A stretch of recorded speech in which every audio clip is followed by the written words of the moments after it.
Bueno, el día de hoy vamos a platicar, como comentamos, de la ley que se presentó a la Cámara de Senadores y fue aprobada, la ley del Infonavit.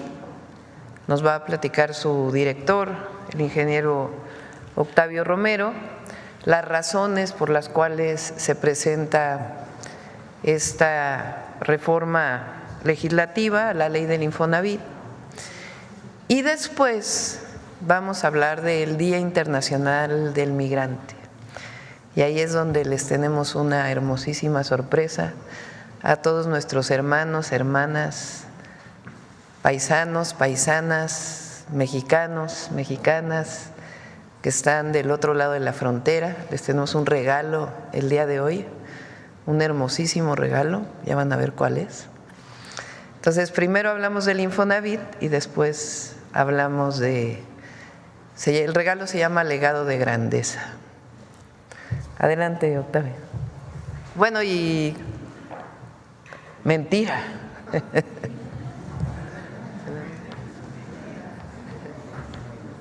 Con permiso, Presidenta. Muy buenos días, amigas y amigos de los medios de comunicación.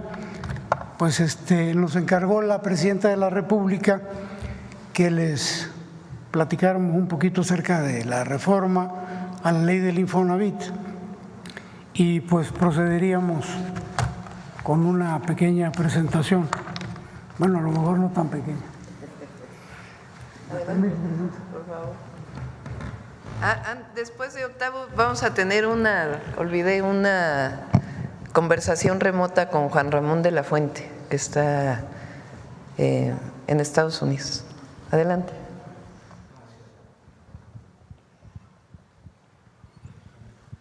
Por favor, la primera lámina. Bueno, empezaríamos diciendo que el Infonavit se constituyó en 1972 a fin de garantizar el derecho a la vivienda de los trabajadores. Durante 15 años, después de 1972, operó con normalidad su función primordial, que era dar crédito barato a la derechohabiencia. Sin embargo, a partir de 1987 y hasta el inicio de la administración anterior del licenciado López Obrador, de manera inexplicable se entregaron créditos cuya característica fue que, a pesar de que los derechohabientes realizaban sus pagos correspondientes, lejos de bajar, subían los créditos. Esto los convertía en créditos impagables. El resultado de este diseño de financiamiento provocó que al día de hoy la cartera del Infonavit, que consta de 6.2 millones de créditos, tenga 4 millones en condición de impagables. La que sigue, por favor. Aunado a lo anterior, en los últimos 10 años no se ha construido vivienda para los trabajadores de menores ingresos, por lo que actualmente existen 7.3 millones de derechohabientes que pueden acceder a un crédito, pero que en el mercado no encuentran vivienda acorde a sus capacidades económicas. Es de destacar que en el gobierno del presidente Andrés Manuel López Obrador se instrumentaron medidas en beneficio de la derechohabiencia del Infonavit, sobre todo las que derivaron en el cambio de modelo de créditos impagables y en el establecimiento de políticas que prohibían desalojo de familias que caían en falta de pagos.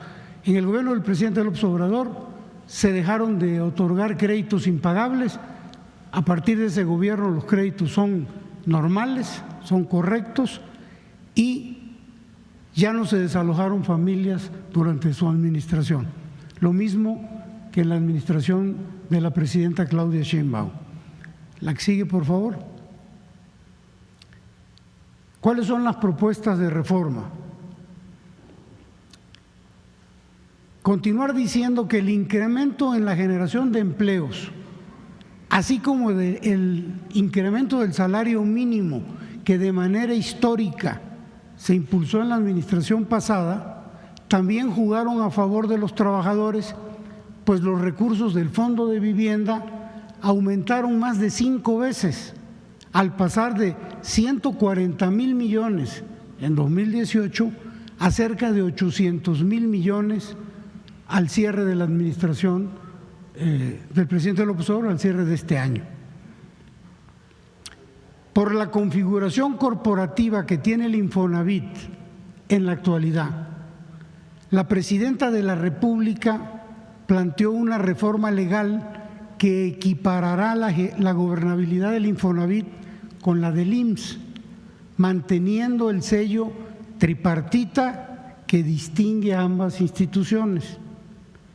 Bajo esas consideraciones, la reforma contempla, entre otras cosas, lo siguiente: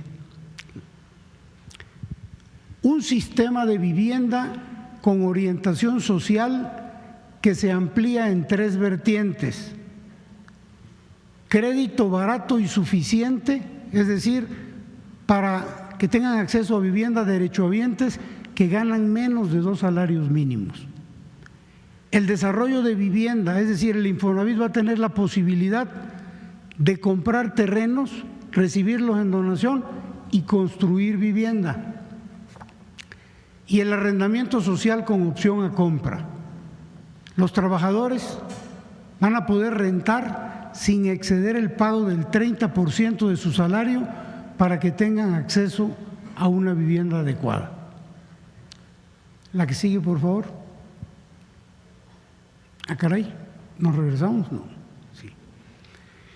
La constructora del Infonavit realizará proyectos de desarrollo inmobiliario para los trabajadores que menos ganan y que históricamente no han tenido acceso a una vivienda barata y suficiente.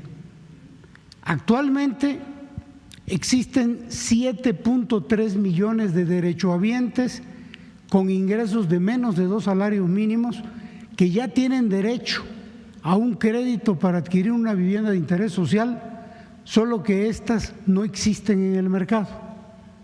Estos 7.350.000 trabajadores se componen por 3.200.000 mujeres y 4.140.000 hombres. La que sigue, por favor. La empresa constructora de vivienda se hace indispensable por lo siguiente: durante los últimos 10 años se ha reducido notablemente la construcción de vivienda en general, particularmente la de interés social, con un valor promedio de 550,000 pesos. Aquí podemos observar en esta gráfica las construcciones de vivienda totales año por año que están registradas en el Registro Único de Vivienda, y el color rojo indica la vivienda de interés social. Vemos que en el 2016 se construyeron 264,000 viviendas, de las cuales la mitad, un poquito más de la mitad, eran de interés social. Pero vamos viendo que conforme avanzan los años, de 51% de vivienda de interés social pasó a 46, a 43, a 34, a 28, y este año, al cierre de agosto, 15%. Es decir, de 81,000 viviendas totales que se han construido hasta agosto de este año, hay que actualizar esta cifra al cierre, 12,000 son para interés social. Ya habíamos visto anteriormente que hay 7.300.000 personas que tienen derecho a este tipo de viviendas. No hay en el mercado. La que sigue, por favor. ¿Cuáles son los principales beneficios de esta constructora? Que se va a reducir el tiempo y el costo de producción de vivienda mediante la compra consolidada de los principales materiales de construcción. Se le va a dar prioridad a la mano de obra en los estados para la construcción de viviendas a través de la subcontratación de empresas locales con gente de las entidades, de los gobiernos, de los estados, coadyuvando al crecimiento regional y por ende a la economía nacional. Y las viviendas, y esto es muy importante porque fue una de las instrucciones muy precisas que dio la presidenta, van a estar ubicadas en los centros de desarrollo urbano y contarán con todos los servicios, agua, electricidad, transporte, luz, educación, con todo. No van a ser viviendas a 20 kilómetros de los centros de trabajo y lejanos a los servicios. Van a estar dentro de los centros urbanos o en las periferias de las ciudades. La que sigue, por favor. Aquí establecemos una comparación actual. Esto es lo que hoy hace diferencia entre el Instituto Mexicano del Seguro Social y el Infonavit en cuanto a sus órganos de gobierno. El Instituto Mexicano del Seguro Social tiene una asamblea general que la preside el director general. Tiene un consejo, esta asamblea está conformada por 10 integrantes del gobierno, 10 del sector de los trabajadores y 10 del sector empresarial, es tripartita. Un consejo técnico, 12 miembros, 4 del sector de los trabajadores, 4 del sector gobierno, 4 del sector empresarial, tripartita. Y aquí el director general es miembro del Consejo Técnico, lo preside, y de la Asamblea General. Hay una sola dirección general. ¿Qué ocurre en el Infonavit? Hay una Asamblea General con 45 miembros, 15 y 15, tripartita. Hay un Consejo de Administración que se equipara con el Consejo Técnico con 15 miembros, 5, 5 y 5. Pero el director general no es miembro ni del Consejo de Administración ni de la Asamblea General. Y adicionalmente en el Infonavit hay 3 directores generales o 3 direcciones generales. La del Infonavit, que es la que opera, y la dirección sectorial y empresarial y la dirección sectorial de trabajadores. Estas 2 no tienen funciones sustantivas ni tienen responsabilidad. La que sigue, por favor. ¿Qué es lo que se está planteando en la reforma? Homologar los órganos de gobierno, de manera tal que en el Infonavit ahora haya, igual que en el IMSS, 30 miembros, 10, 10, 10, no se pierde su característica tripartita. Que en el Consejo de Administración haya 12 miembros, 4, 4 y 4, 4 sector gobierno, 4 trabajadores, 4 sector empresarial, y también es tripartita. El cambio es que el director general ahora ya es miembro, o sería, a partir de la autorización de esta reforma, integrante del Consejo de Administración y de la Asamblea General. Y la desaparición de la Dirección General Sectorial de Trabajadores y de la Dirección General Sectorial de los Empresarios. De esta manera quedarían homologadas los órganos de ambas instituciones sociales. La que sigue, por favor. Un resumen de lo que acabo de decir. Se respeta el tripartismo paritario en los órganos de gobierno del Infonavit. Se homologa el esquema de gobierno al del IMSS. El director general, como representante del Ejecutivo, será nombrado y removido directamente por la Presidenta de la República. Hoy no sucede así. Hoy la Presidenta propone y la Asamblea decide.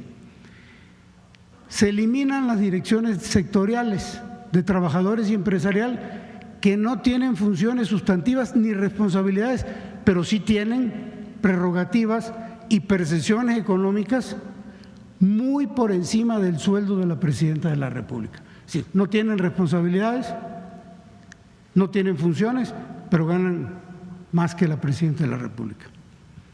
Y se termina con el esquema, y esto es importante, del pago por asistencia a sesiones de la Asamblea, del Consejo, de los comités y de las comisiones, de los integrantes de los sectores.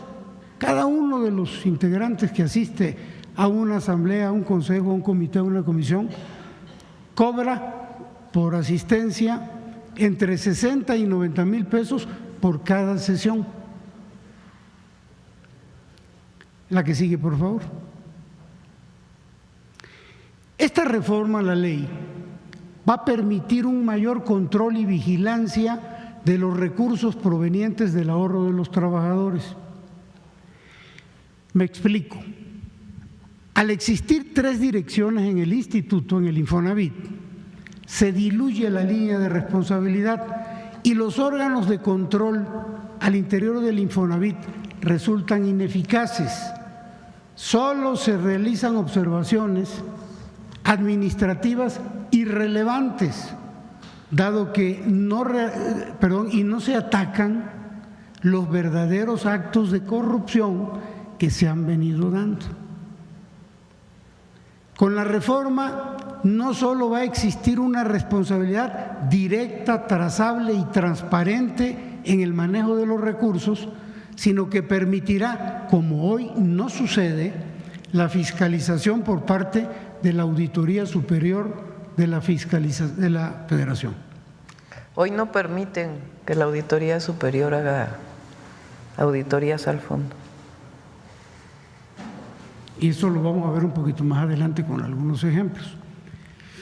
Tanto el sector empresarial como el de los trabajadores se han opuesto a la fiscalización de la Auditoría Superior al grado, ojo con esto, de ordenar a la anterior Dirección General del Infonavit a ampararse contra sus resolutivos.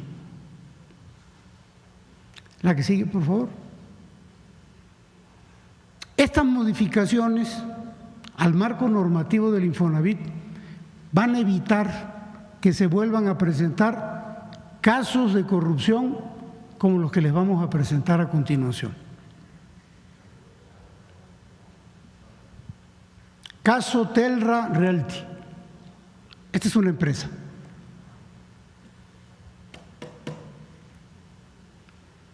En el año 2014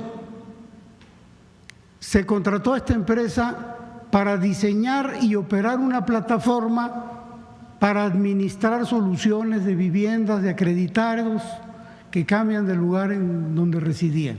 Está medio complicado entender el objeto del contrato. Lo que sí es fácil de entender es que el monto de este contrato eran 100 millones de pesos y esta empresa tenía 2 años para establecer la plataforma. Cuando se venció ese plazo de 2 años, la empresa Telra no entregó el servicio contratado. Debió haber sido penalizada en ese momento, porque no cumplió. Pero fíjense bien, contrario a ello, no solo no se le penalizó, sino que el Consejo de Administración autorizó el pago de una indemnización por un monto de 5,000 millones de pesos. Esto a mí me cuesta mucho trabajo. 2016 fue eso. Sí. Cuesta mucho trabajo entenderlo porque lo primero que cuando yo me enteré de esto, cómo a partir de un contrato de 100 millones, cómo a partir de un incumplimiento que debió haber sido una penalización, en lugar de penalizar, pagas, pero pagas 5,000 millones como indemnización. La empresa estaba conformada por 5 socios. 2 socios de Telra devolvieron 2,000 millones de pesos cuando se dieron cuenta que estaba medio chueco el asunto. Pero 3 se han negado a devolver 3,000 millones restantes. Esos 3,000 millones andan volando. Uno de los argumentos que se usó para pagar esta indemnización y que obra en la carpeta de investigación es el siguiente que les vamos a poner a su consideración. Este documento que les vamos a presentar es atribuido al despacho legal White & Case, presentado por la Dirección Sectorial Empresarial del Infonavit. Ojo con esto. Como justificación para el pago de la indemnización de los 5,000 millones y que obra como prueba en la carpeta de investigación. El documento que van a ver ustedes a continuación supuestamente justifica por qué un contrato de 100 millones de pesos que no cumplió la empresa debe de cobrar una indemnización de 5,000 millones. No era de 5,000, eran como de 7,000, pero hicieron una rebajita, la dejaron en 5,000. Este es el documento, esta es la empresa, White & Case, son 3 hojas y resulta muy interesante observar. Olvídense de lo que dice, hay que leer lo que dice desde luego, pero lo importante es ver que las hojas tienen una antefirma y la antefirma es W, un signo de I, White & Case. Está antefirmada esta, está antefirmada esta y está antefirmada la última. Y la última está firmada por White & Case S.A. No existe ninguna persona moral que firme de esta manera. Normalmente en los despachos legales y en las empresas, quien firma es un socio de la empresa o el representante legal de la empresa.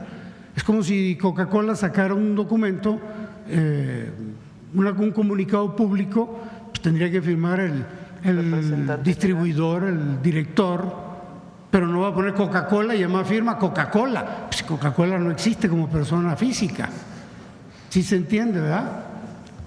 Entonces nosotros desde aquí le hacemos un llamado a la empresa White & Case para que avale este documento.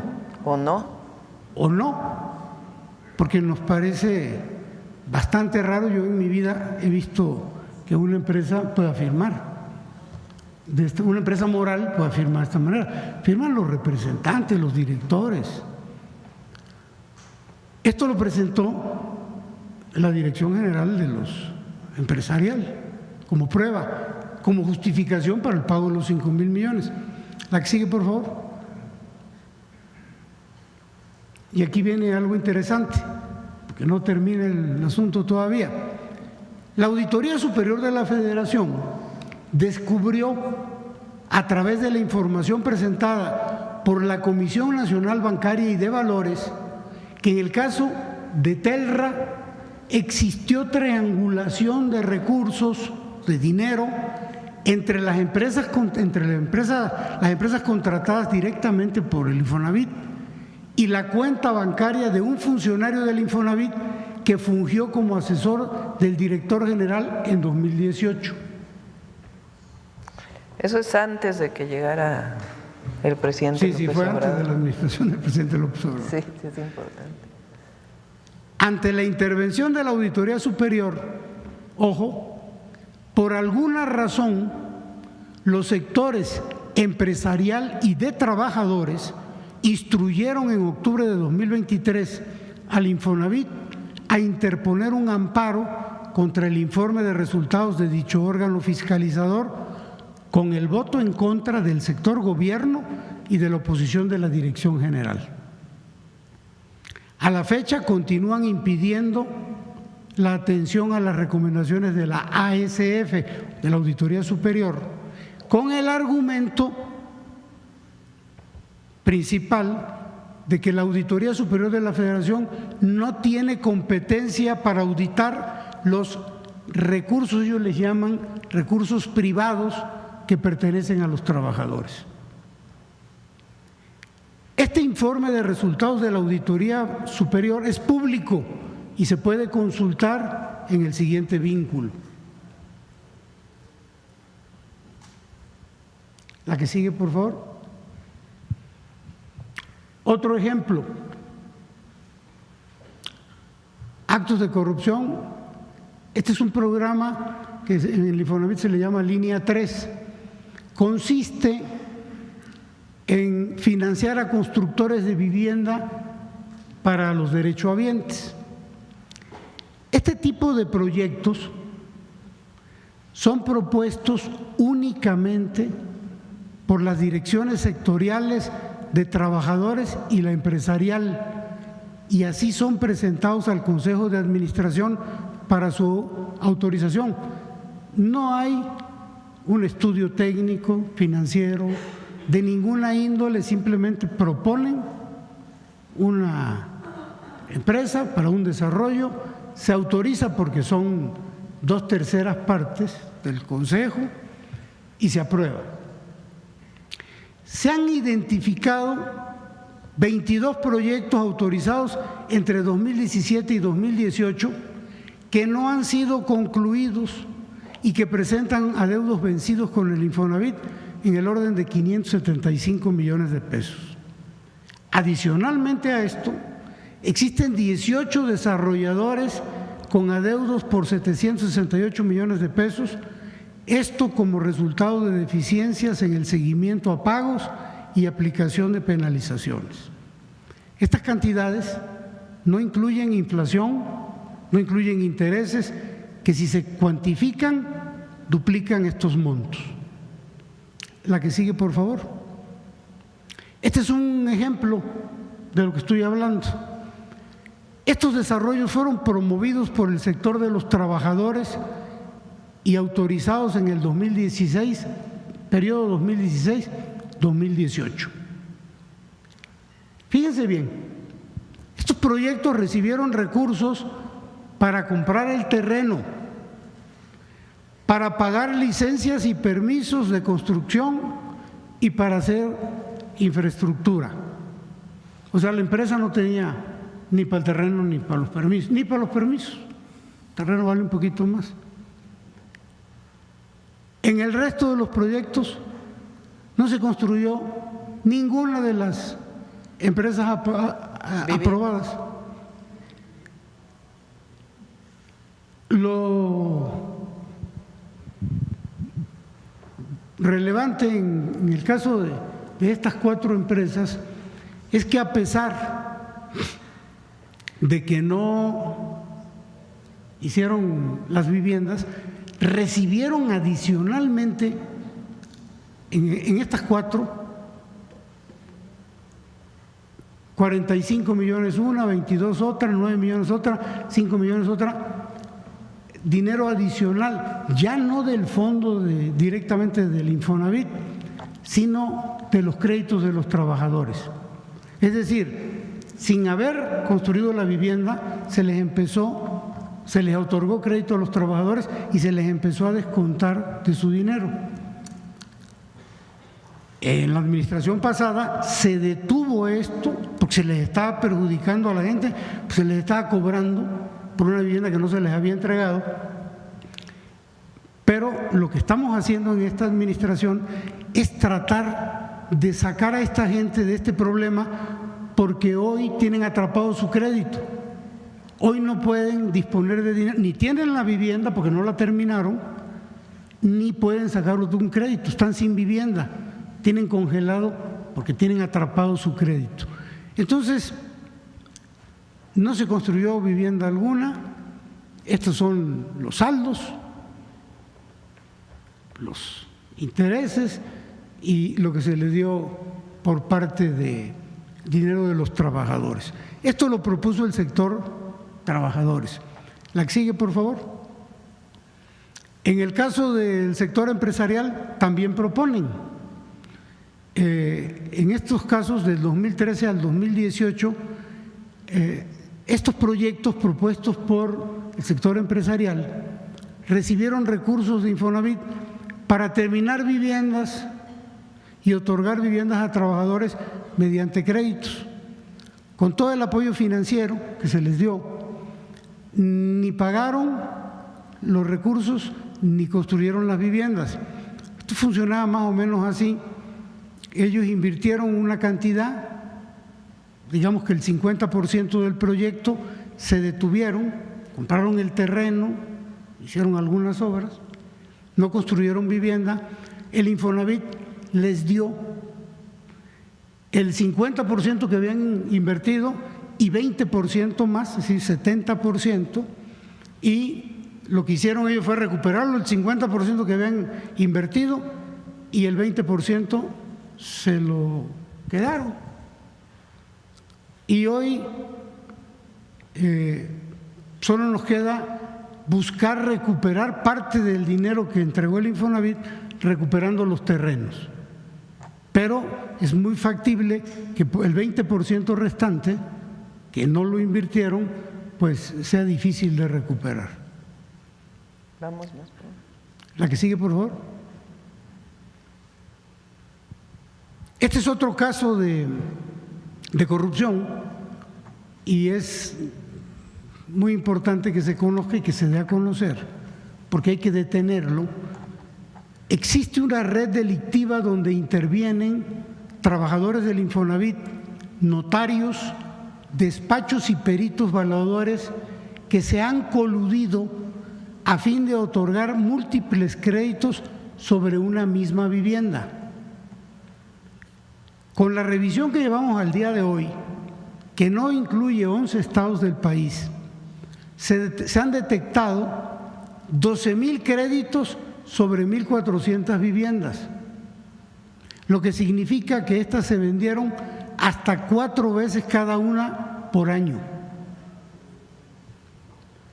Todo lo anterior, y ojo porque esto es importante, sin que la Comisión de Vigilancia o el Comité de Auditoría tomaran acciones en contra de los responsables. Este mecanismo delictivo es empleado para estafar a los trabajadores, cobrándoles hasta el 40% de sus ahorros para vivienda, que hasta el momento de la revisión, que no hemos concluido, asciende a más de 1,200 millones de pesos. La que sigue, por favor. Este es el país. Los estados que tienen color más oscuro es donde más operaciones de este tipo se han llevado a cabo. Aquí estamos hablando del Estado de México, Tlaxcala, Jalisco. Los estados que nos faltan por revisar son los que están en color gris, que son 11. En el Estado de México, 496 casas se vendieron 4,130 veces. En Jalisco, 239 casas, las mismas, se vendieron 2,037 veces. En Baja California, 205 casas, se vendieron 1,696 veces. Y así sucesivamente, lo que nos da las 1,400 y las 12,000 ventas. La que sigue, por favor. Voy a tratar de que se entienda el mecanismo. En el Estado de México, 3 notarios con 2 despachos de evaluación, con 3 peritos evaluadores, con 3 controladores y 6 trabajadores del Infonavit, vendieron 496 casas 4,130 veces. En Jalisco, 3 notarios, 1 despacho, 1 perito, 1 controlador, 2 trabajadores del Infonavit, vendieron 239 casas 2,037 veces. Y así sucesivamente. Tlaxcala es relevante porque aquí 35 casas se vendieron casi 800 veces y aquí operó, al igual que en Sonora, 1 notario, 1 despacho, 1 perito, 1 controlador y 1 trabajador del Infonavit. Es decir, la red está más que clara de cómo opera. Son las mismas personas. Espero no haberles enredado. La que sigue, por favor. Y para finiquitar este ejemplo, hablar nada más de los notarios. En el Estado de México hay 2 notarios que en esta red resultan relevantes, porque este notario, el notario 1, 240 casas las vendió casi 1,600 veces. Desde luego, en conjunto con la red.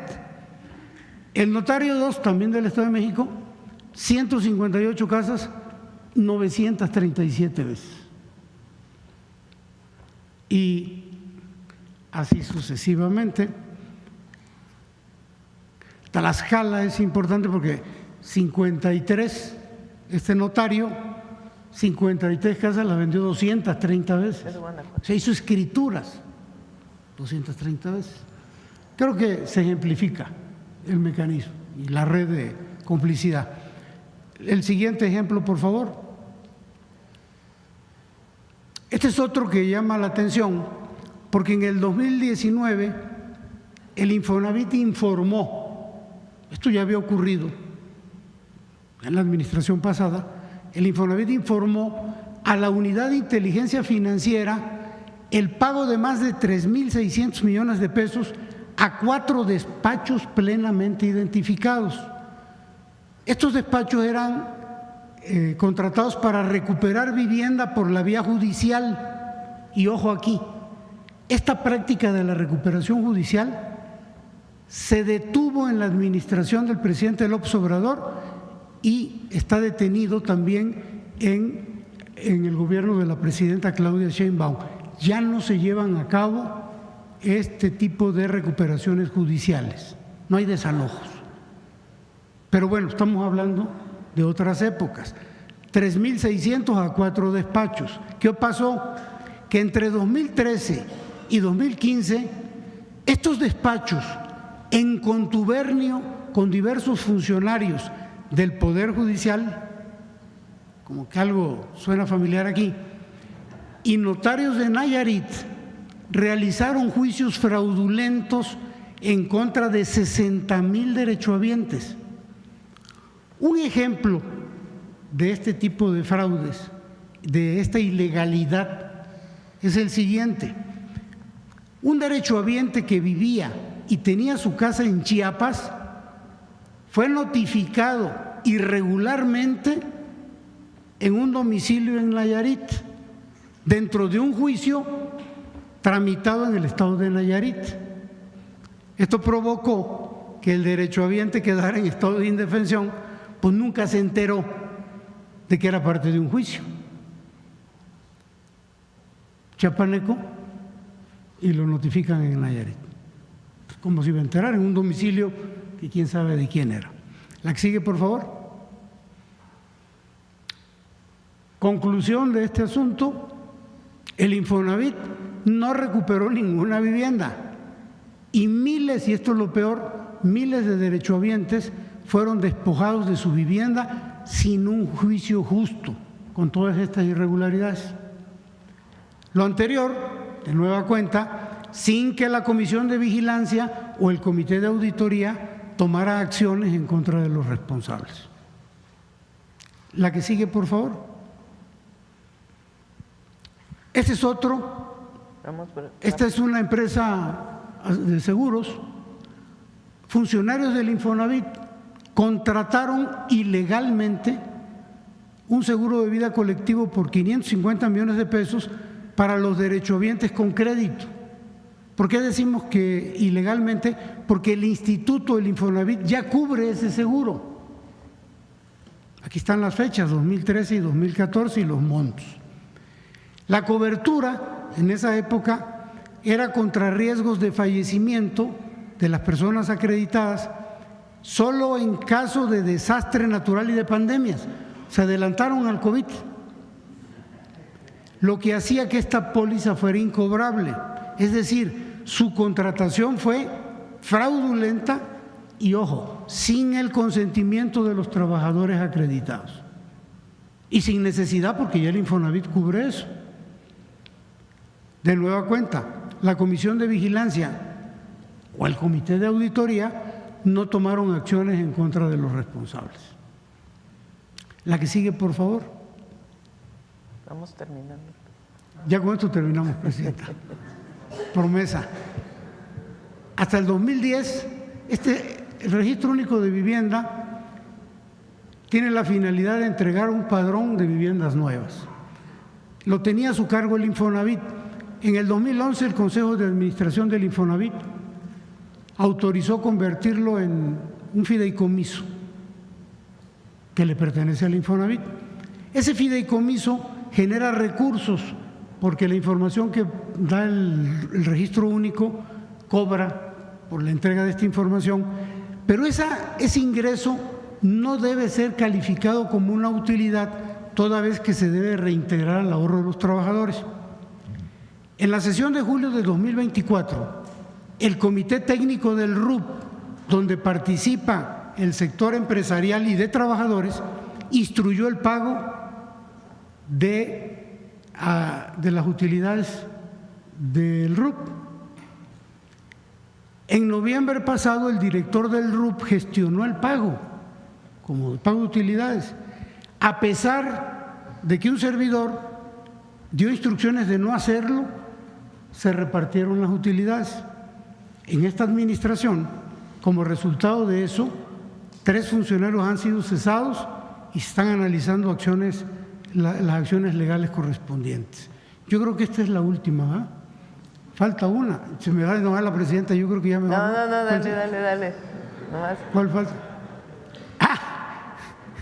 Esta es buenísima, presidenta.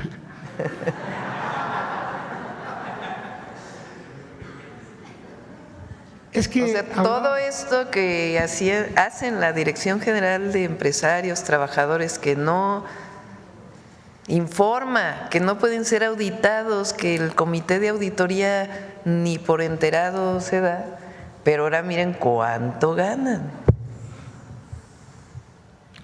El ingreso neto anual de la Presidenta de la República es anual de 1.992.000 pesos. Esto es mensual, vienen siendo 140.000 pesos aproximadamente. Fíjense bien cuánto gana el director sectorial de los empresarios. De los trabajadores. De los trabajadores. Anual, 3.255.000. Mucho más que el que gana la presidenta. Mensual, 271 contra 140. Eso sin considerar que les pagan a 60,000 pesos que vayan al consejo. Entonces, este es el director y los coordinadores, los gerentes, todos estos tienen un salario superior al de la presidenta independientemente del nivel en el que se encuentre. Estamos hablando de la Dirección General de los Trabajadores, de los que representan a los trabajadores. Y en el caso de la dirección… Casi como el salario mínimo. Más, la Dirección Sectorial Empresarial por lo mismo. El director tiene un ingreso mensual de 262 contra 140 y sus subalternos o los niveles inferiores también con un ingreso neto mensual superior al de la Presidenta de la República. En el caso del secretario general del Sindicato de los Trabajadores del Infonavit, tiene un ingreso anual neto de 2.2 millones que equivale a 185,000 pesos mensuales, superior al salario de la presidenta. Todo esto se paga con el ahorro de los trabajadores. Y yo creo que ahora sí, presidenta, hay más, pero ya la presidenta me lo impidió que yo… A la siguiente vamos, al segundo capítulo. Pero con eso segunda parte. Presidenta. Sí. Los datos. Creo que esto ejemplifica. Sí, hay denuncias y se van a presentar más denuncias de lo que se encuentre.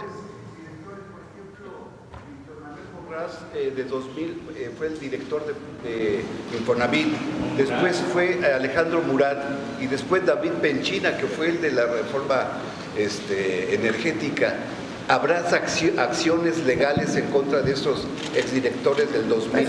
El tema que se están planteando aquí, más allá de las posibles responsabilidades que pueda tener alguno de ellos, es que la estructura orgánica del Infonavit impide que la Auditoría Superior de la Federación audite los fondos.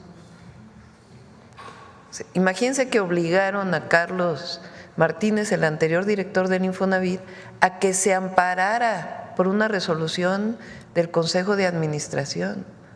El director general no tiene voto en el Consejo. No hay responsabilidades frente al director empresarial y de los trabajadores.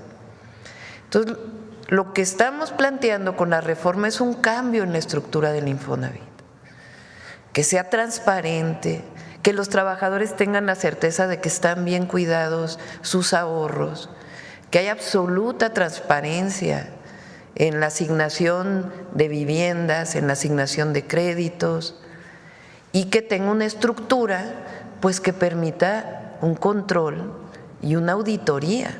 Entonces, contrario a lo que está diciendo la oposición o algunas personas que ni siquiera son los trabajadores o las y los trabajadores, contrario a ello, lo que queremos con esta reforma es que haya transparencia y controles y que no se den estos actos de corrupción que ni siquiera después pueden ser sancionados porque resulta que el Infonavit tiene una estructura donde ni siquiera dejan entrar a auditar. Entonces, eso es lo que está en el fondo de el cambio a la ley del Infonavit, que puede tener mejoras, no decimos que no, pero el fondo de la ley es una estructura que permita transparencia, que permita dirección, que permita control claro sobre los ahorros, para que los trabajadores puedan tener la certeza de que no se están mal utilizando sus fondos. Control en el sentido de control público, pues, de transparencia.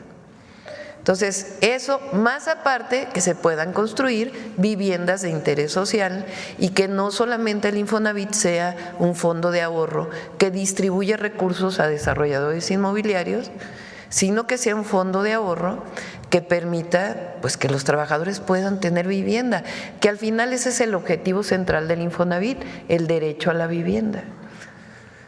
Entonces, se está trabajando para poder ayudarles y presentar la denuncia penal, porque administrativa, ¿a quién? Al propio Consejo de Vigilancia, que son ellos mismos. Entonces, por eso queremos que sea externa la vigilancia. Eso, las gobernadores designan a los notarios, pero ¿quién se ha convertido? Pues ya iremos informando de todas las medidas que se van a tomar. Lo que nos interesa ahora es que sepan que el objetivo de la reforma a la ley pues es erradicar la corrupción, que sea transparente el uso de los recursos para los trabajadores, que son sus fondos de ahorro que permiten que puedan tener vivienda y generar un esquema donde también participe la vivienda privada, los desarrolladores privados, sobre todo estatales, sociales de vivienda, pero hacer vivienda social, que es el objetivo central del Infonavit.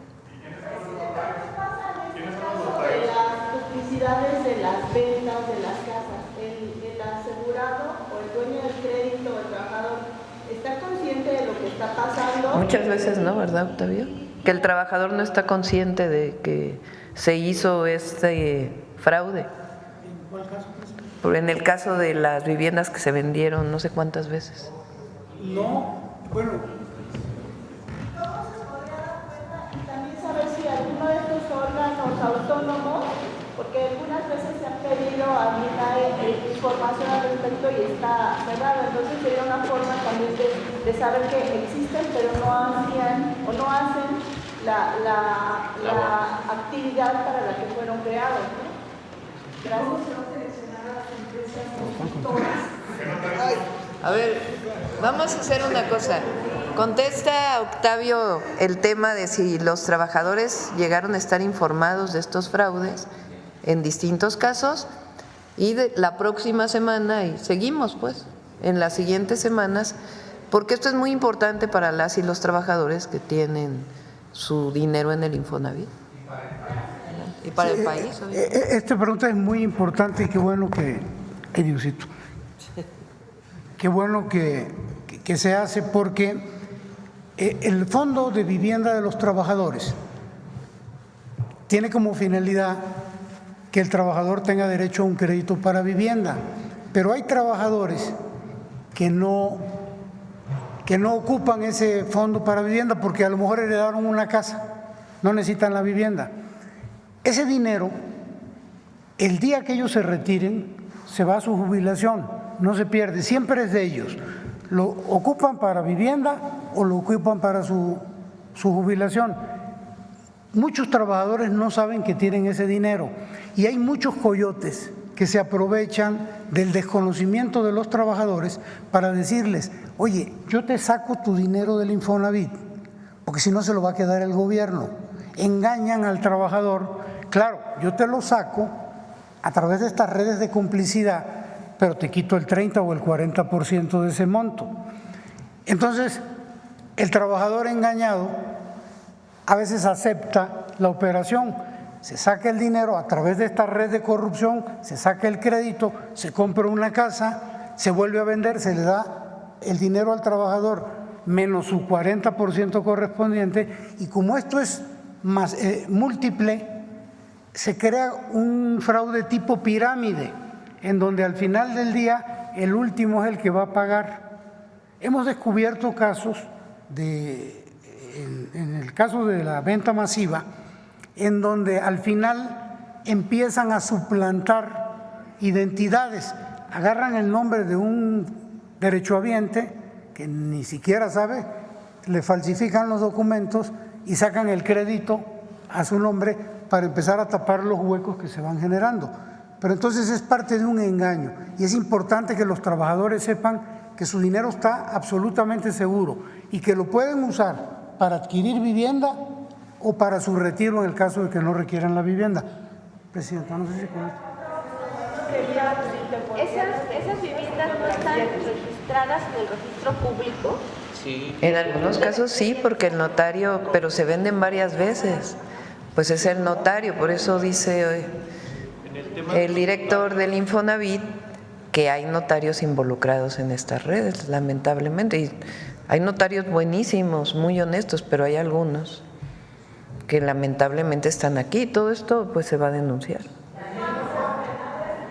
Presidenta.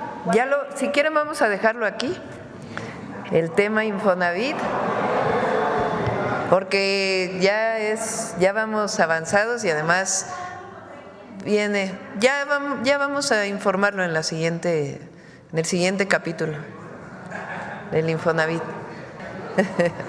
Adiós. Mañana dejamos las mentiras del Infonavit. Gracias.